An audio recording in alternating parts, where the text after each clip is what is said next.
Mas fresh at mas matamis kaysa sa OG. Kumusta mga brad? It's me, Eric. Welcome back sa Pocket Sense PH kung saan gumagawa tayo ng mga honest reviews tungkol sa mga pabango. At sa video nga na to, pag-usapan natin Rasashi Hawas Ice.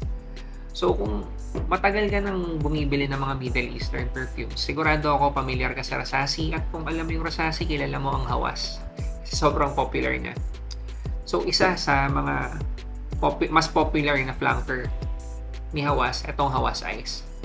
Pag-usapan natin ang note breakdown, ang scent profile, performance, wearability, age suitability. Magbibigay na rin ako ng alternatives para dito.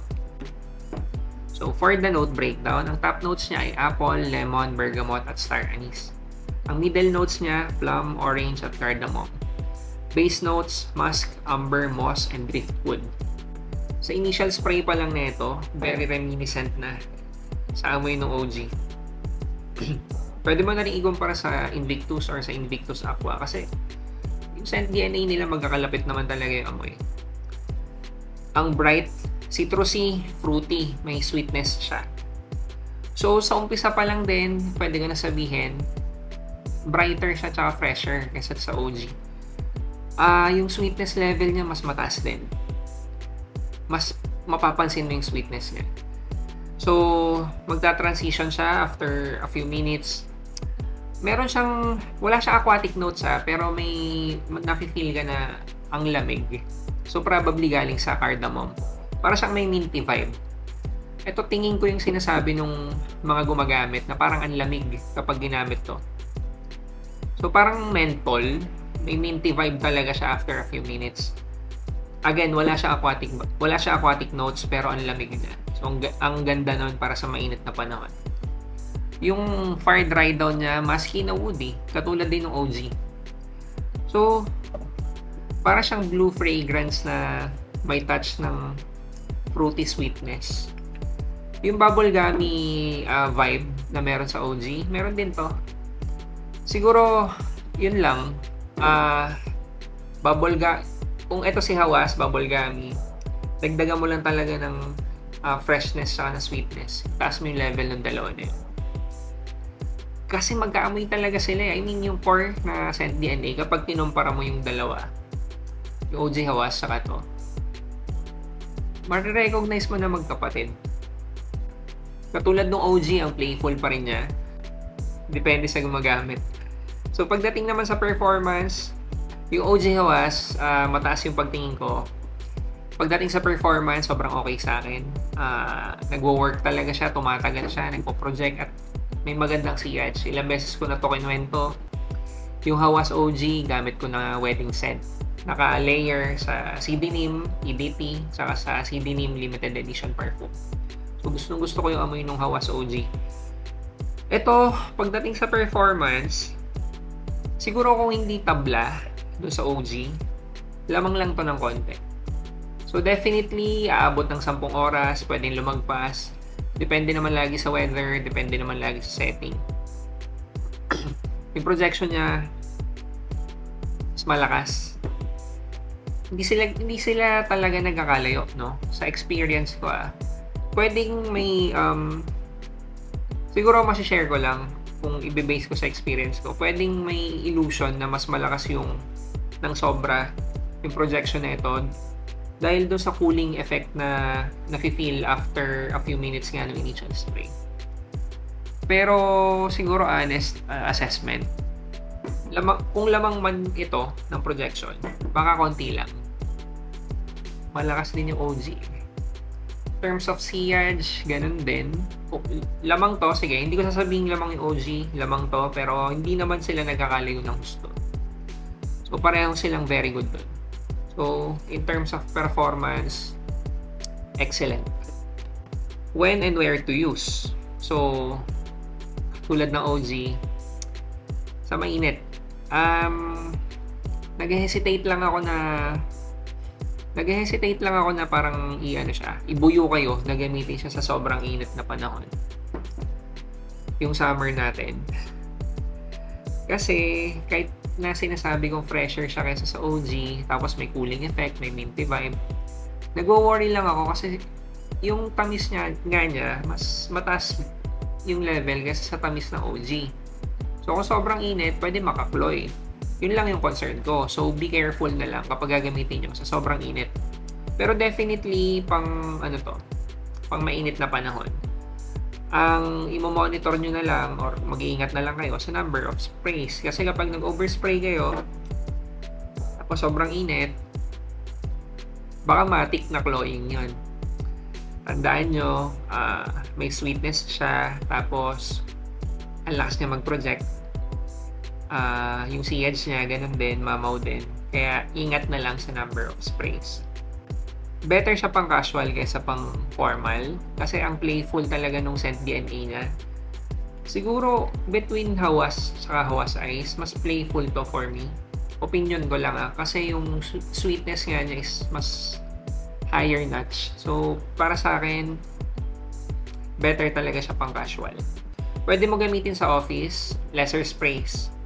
Pang date pwede, oo, mag-work to. Si Hawas naman, ganun din eh. Ginamit ko nga sa wedding, diba? So, pwede siyang gamitin kahit umaga or kahit gabi. Yung ganitong type ng scent DNA, lalo na to ang powerful niya eh. Siguro kahit malamig, okay lang eh. Tatagos siya dun sa lamig. Formal events, baka pwede pa rin, pero yung...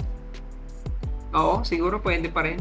May bias lang ako eh, kasi niisip ko kung formal event, mas pipiliin ko yung OG Hawas kaysa dito. Kung casual, mas pipiliin ko to kung kailangan mamili. Very suitable siya sa weather ng Pilipinas. Ingat lang sa super init. Pero yung normal lang, commute ka, ganyan. Okay siya eh. Okay siya pang daily, okay siya pang araw-araw. Age, suitability. Bagay siya pang teenager. Yun, siguro ito yung mas nakababatang kapatid ni OG Hawas. Mas malandi, tsaka mas playful.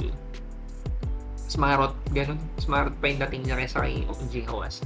Nagmumukhang seryoso ng konti si OG Hawas kapag naamoy mo to. Yun yung impression ko. Teenager pataas 20s, 30s pwede. 40s, siguro kay OG Hawas na lang ikaw. Pero depende naman yun sa'yo. Kumbaga opinion lang naman to. Super playful eh. Tsaka, yun nga, super landi nung amoy niya. Super harot. Ang friendly, ang approachable. May maganda siyang projection, may maganda siyang sillage. So, I think mag-iwan siya ng impression na parang ang dali mong lapitan. Ganun. Approachable. Okay siya. Alternatives para dito. Ano pa ba? Wala na iba. Ito lang talaga. OG Hawas.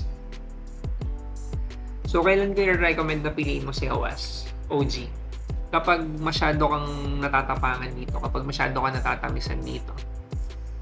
Yun lang. Kasi yung additional freshness nito para sa akin, plus yun eh. Advantage yun.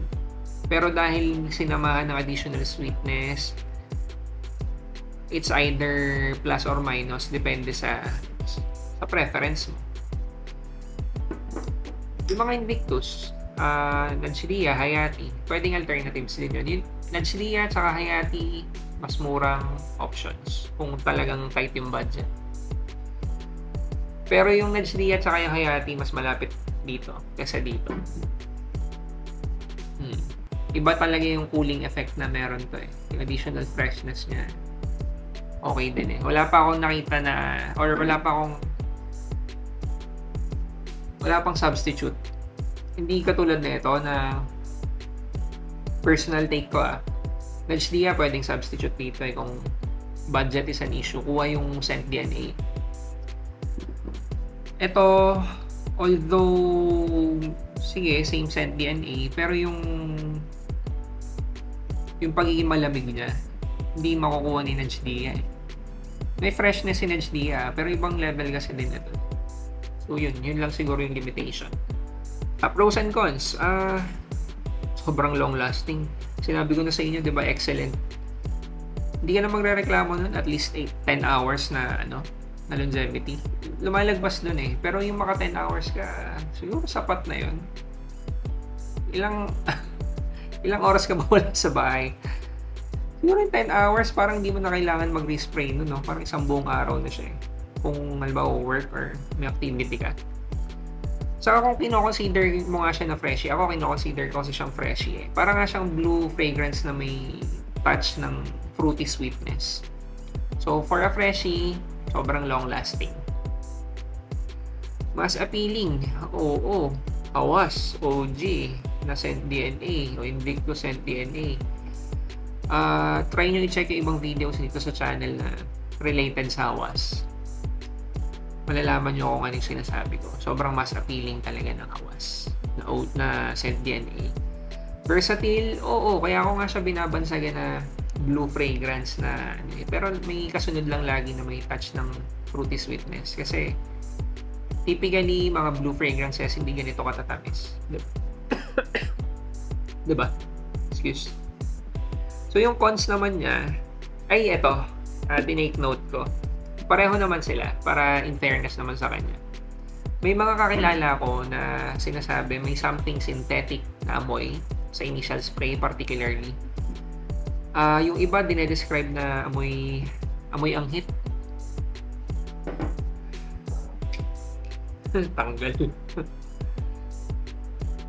Amoy anghit daw. So, sa ibang tao, ganun yung pagtanggap nila. Kasi sa akin, siguro, hindi eh. Kasi, ganda talaga ng impression ko sa amoy na ito. Gustong gusto ko. Pero ayun, at least based sa experience ko, may mga ganong pintas. May amoy anghit daw sa initial. Yun din siguro yung sinasabi ng mga tao na synthetic smelling yung initial spray. Okay, number 2 sa cons, yun nga, yung sweetness niya na baka overbearing sa ibang tao. So, be careful lang sa number of sprays kasi alam nyo naman, magkakaiba ng tolerance bawat tao. Pero bukod doon, wala na akong masabing cons dito kasi kung love na love ko to, mahirap hindi din magustuhan ko eh. Actually, siguro kung mag-presyo sila, baka lumipat na ako dito eh. I mean, sa pagiging favorite. Mas mura kasi to. Konti. Magkano na ba ngayon? Nasa 2.7, gano'n, approximately more or less gano'n yung presyo nito. Mas mataas ng konti to. Sa same volume. So, considering yung presyo, feeling ko, personal take ko lang to dito pa din ako sa OG. Kung magka-presyo sila, baka piliin ko to.